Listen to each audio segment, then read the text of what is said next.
I rise in this House to offer an apology on behalf of the Government of Canada for our role in the Komagata Maru incident.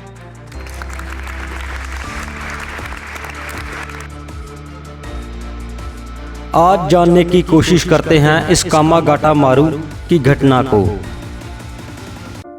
कामागाटा मारू एक steam ship जापानी जहाज था जिसे नानक नाम जहाज भी कहा जाता है, जिसे हांगकांग में रहने वाले बाबा गुरदित ने खरीदा था। वह अपने लोगों को विदेश में लेकर जाना चाहते थे।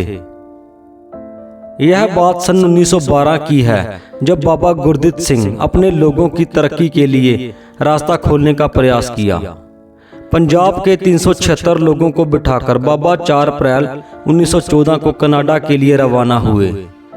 23 मई को वहां पहुंचे, लेकिन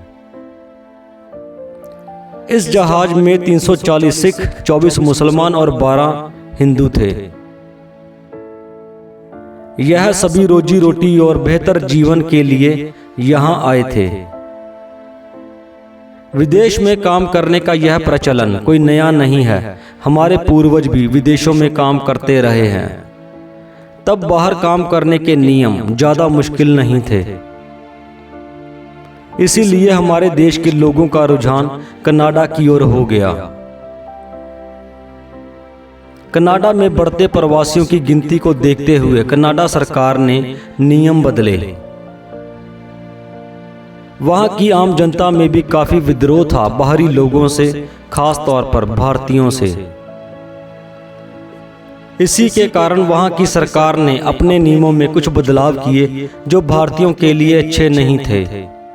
पहला नियम, जिसके पास $200 होंगे वही आ सकता है। उस समय यह रकम बहुत बड़ी थी।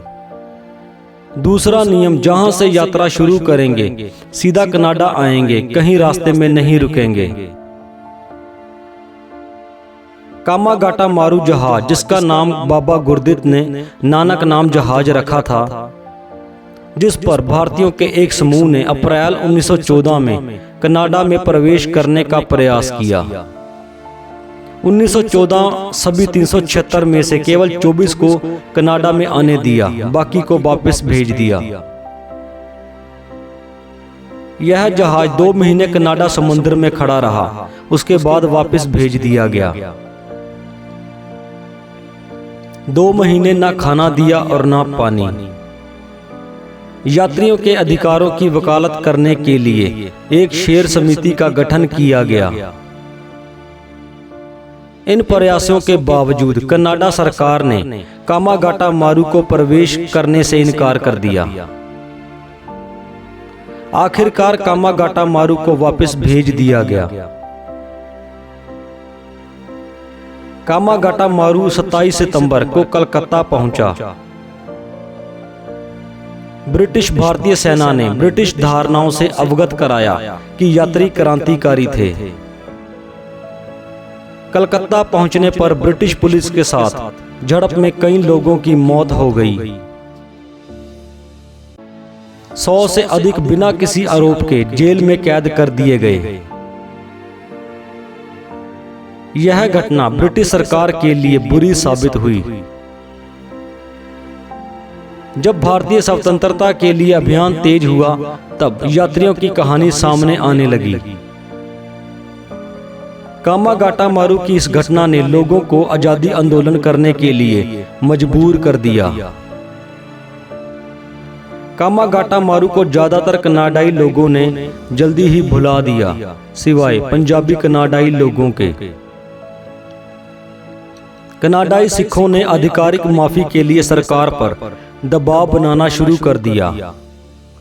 कहा जाता है कि प्रधानमंत्री स्टीफन हार्पर ने ब्रिटिश कोलंबिया के एक पार्क में सिखों द्वारा आयोजित मेले में माफी मांगी। उपस्थित कई सिख इस माफी के लिए चुने गए स्थान से नाखुश थे। वे चाहते थे कि माफी की प्रक्रिया को ओटावा के हाउस ऑफ कॉमन्स में रखा जाए। 18 मई 2016 को प्रधानमंत्री जस्टिन ट्रूडो ने हाउस ऑफ कॉमन्स के समक्ष इस घटना के लिए औपचारिक रूप से माफी मांगी। इसी अंत से शुरुआत हुई नई जिंदगी बनाने की विदेशों में। गूगल के अनुसार आज करीब 10 लाख पंजाबी कनाडा में रह रहे हैं, पर यह आंकड़ा इससे कहीं ऊपर है। यह सब बाबा गुरदित जी की मेहनत का फल है।